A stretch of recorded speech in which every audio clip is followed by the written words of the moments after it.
On the line we have Jess from Trustpilot, who is one of our partners here at Web Antler. G'day, Jess. Hi there, Braden. Nice to be speaking with you. Yeah, good to be chatting again. Do you want to perhaps introduce yourself and a bit around what you do at Trustpilot? Yeah, absolutely. I appreciate that. So my name is Jess Mirabello, Senior Partner Manager for Trustpilot. As Braden mentioned, we partner very closely with Web Antler, and I'm proud to do so. My role specifically is Senior Partner Manager, but more importantly, Trustpilot is the world's largest open review platform. So we exist in order to work with both businesses and consumers to help facilitate trust in transactions online specifically. So we now operate across 200 different countries. I work out of our office here in Melbourne, where we work with businesses to create social proof in order to drive more traffic to their websites and increase their conversions, whatever market they might be operating in, but then to help make sure that consumers can take faith in the reviews that they're seeing based on actual genuine interactions with a business as well. So we're here to work for both sides of the equation when it comes to transacting online. Amazing, and I can attest to that with some of the work that we've done with our clients using Trustpilot in that space as well. Very good. And so look, obviously you work with a ton of different brands, both locally and internationally. And today I want to just ask a few questions around your experience with brands that have been going over into new markets and expanding overseas. So look, The first question I have for you is, what type of conversations are you having around trust and credibility for brands that are looking to expand overseas? Yeah, absolutely. I mean, when it comes to trust online, there's probably the age-old adage that when you're first starting out in a new market, that not a lot of people are going to know who you are. So being able to leverage your existing customer base and use that in new markets is going to be incredibly beneficial, whether that be from New Zealand into Australia or from New Zealand into the UK or into the US. At the end of the day, when a number of challenges that a lot of businesses face is the fact that consumer buying behaviors are slightly different in different markets. So what they're actually looking for in a review or when they're looking to purchase a service or a product from a new business could be slightly different. But it's all about how you effectively take that and use it to your advantage more than anything else. So I think when we're speaking with businesses, it's about making sure that you've got your social proof, that you've got your user-generated content ready to go, and that you really leverage the existing relationships that you have with your customers when you're expanding into those new markets and understanding what consumers might be looking for in those markets as well. And so with Trustpilot in particular, what does your platform offer in terms of kind of features, or do you want to perhaps explain specifically how that caters to that? Yeah, absolutely. So when it comes to features, there's really a few different ways or lots of different ways that you can look to use Trustpilot. But the main one is we want to first and foremost make sure that as a business, we're collecting feedback from absolutely everybody. And that way it's going to enable us to get an accurate sentiment as to what's actually happening, the things that are working really well and potentially things that we could look to improve in the process along the way.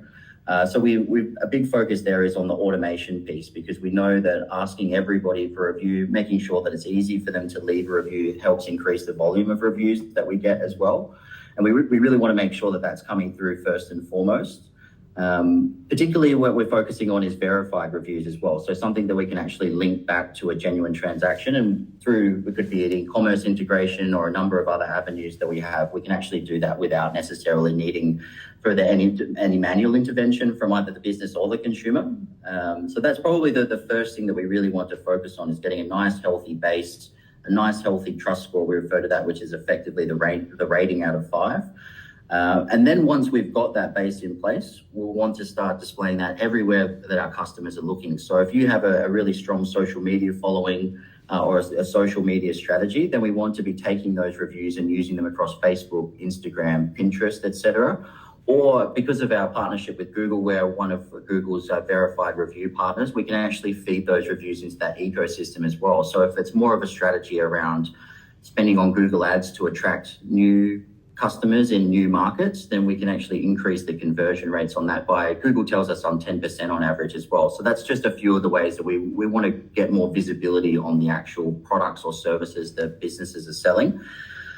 And then, as you know, just as well as what I would do, Braden, there's lots of effort that goes into creating that traffic, but we can have the best traffic coming through the website, but we actually want to convert that as well. And we do that by placing the reviews strategically throughout a website. So that could be understandably on the homepage. So there's that trust, the verified reviews on the homepage to build that credibility initially. Could be on key product pages, could be on checkout pages where we're very hyper-focused on things like how good the delivery service is or how good the customer service is.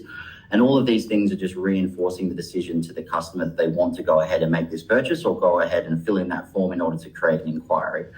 And through all of this process, what we get is a wealth of insights. So the platform's going to pull out some sentiment analysis and say, hey, look, you're doing these things really, really well, and you should celebrate those wins. Those are the things that you should be sharing online to your customers and potential customers to help build that sense of community. But it also enables us to look for those ways that we can optimize, create efficiencies, and look to improve as well. So it could be that, potentially we're not communicating correctly around what our delivery times are. It could be that there's an issue with some packaging, or it could be that it's taking too long to receive a callback after I've submitted my details to find out about a loan service. By pulling out that sentiment actually gives us an opportunity to improve, builds more trust with our customers, and then we can use that as a tool to gain more growth as well. Yeah, nice one. And I know from a lot of the experience of the marketing campaigns that we've done, we've been able to incorporate a lot of those Trustpilot reviews into the ecosystem, as you've said, has garnered really good results, and that can only be beneficial for helping to build some of that trust and credibility, especially expanding into new markets. So on that note, what other elements in your experience have actually been beneficial for businesses that are looking to expand into new markets? Yeah. Well, I might be somewhat biased working for Trustpilot, so I would certainly say that looking at a review strategy is something that I would definitely encourage to consider. But outside of that, I'm a big believer in, if you can learn from somebody else's mistakes and make things faster for yourself, then I would always encourage to look and do that. Now, there's a few different avenues that you could look to take. One of the things we generally talk to quite a bit is, what government resources might be available. So we have AUSTRAC here in Australia, which I'm sure you have something similar in New Zealand. And there's, the Department of Trade and Finance in the UK as an example as well. And these government entities are effectively looking for businesses and helping them expand internationally. And that can be through helping you or making introductions to certain key figures that might be able to enable opening a certain market. It could be also introducing you to people that have gone through the same journey before. And you can use them as a bit of a mentor for your business to understand how things are performing in certain markets and what you might need to do. So I'd always try to encourage to look at whatever free resources are available. And government is generally a way to do that, because lots of governments, whether it's here in Australia, New Zealand, even our customers throughout Asia, have the same levels of support. Because ultimately it's beneficial for governments as well from an economic standpoint. So I would certainly encourage to have a look at those types of resources and see what might be available.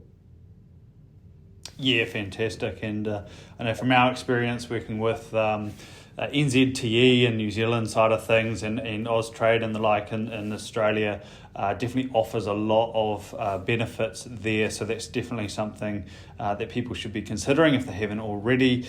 And look, it sounds like you've got really a good depth of experience when it comes to working with a wide range of brands, especially some that have gone overseas. But amongst all that experience, for people who are listening to this, what would be your kind of one big gem? What's one big takeaway that you can leave with the audience from your own personal experience regarding businesses and especially those looking to expand internationally? Most definitely. I was fortunate enough to work with a business once upon a time, be first man on the ground for a local startup opening an office in London. So look, it was a little bit scary. There's no hiding behind that. But I think you need to look at things with a half glass full attitude, that there is a big opportunity for you in these markets. The biggest thing that I would suggest and recommend would be do your research and then set aside a budget for or how you want to test or what you want to test. So what is it that is a success metric for expanding into this market, whether that be the amount of sales, whether it be the amount of inquiries, or the amount of traffic that you're generating from a certain country. And if you hit those certain success measures, then if you're going to look to expand into that market, do it wholeheartedly. Make sure that you commit and that you go the whole way. That could be everything from local language support. It could be making sure that customer support hours are available at all times, because that way your customers are going to feel supported and that you're not there as just testing the waters to see what might happen, that you're actually there for the long haul. And that genuineness actually starts to come through in the results that you'll get at the end of the day. So for me, it would be pick your market, set aside a budget and understand what your success metrics are going to be to test that. Then once you've tested it, I would wholeheartedly commit to that market and give it every shot that you possibly can by putting budget and resource behind it. But also, I know you said it's sort of only one thing, just look for ways that you might be able to scale in those regions without necessarily having to have people on the ground. So again, those government agencies can be quite good for that in making introductions, but looking for those ways where you can do things efficiently and effectively without necessarily having to go through hiring processes and whatnot before you've even tested that the market is going to work for you. So good. A few more than one gem there, and thank you so much for sharing your insight there, Jess. Much appreciated. You're welcome. Always a pleasure, Braden. Thanks very much.